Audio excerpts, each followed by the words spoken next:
తెలంగాణలో రోజు రోజుకి పెరుగుతున్న కరోనా కేసులు ఇప్పటికే 50 యాక్టివ్ కేసులు ఉన్నాయని చెప్పి తెలంగాణ హెల్త్ బులెటిన్ రిలీజ్ చేశారు. ఆ ఉస్మానియాతో పాటు గాంధీ హాస్పిటల్లో కూడా కరోనా ఐసోలేషన్ బెడ్లు కానీ ఐసోలేషన్ వార్డులు కానీ ప్రత్యేకంగా ఉన్నట్టు తెలియజేశారు.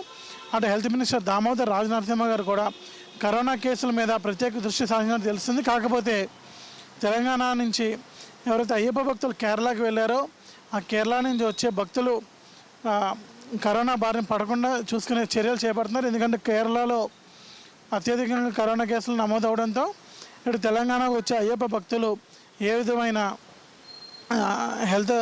ఆరోగ్యం చూసుకుంటారో, అదేవిధంగా కరోనా బారిన పడకుండా ఏ విధంగా టెస్టులు చేస్తారో, ఏ విధంగా ఉంటుందని చెప్పి ఆలోచన పడ్డారు. అదేవిధంగా డాక్టర్లు కూడా గుంపులుగా సినిమా హాల్లో కానీ అటు ఏదైనా ఎక్స్పో కానీ ప్రదర్శనశాలలు కానీ ఎవరన్నా మూకుమ్మడిగా వెళ్ళకండి, ముఖానికి మాస్క్ మరియు ముఖానికి మాస్క్ శానిటైజర్లు ఖచ్చితంగా ధరించవాలని కోరుతున్నారు. ఎందుకంటే ఈ కొత్త వేరియంట్ JN1గా సబ్ వేరియంట్గా దీనికైతే పేరుంది.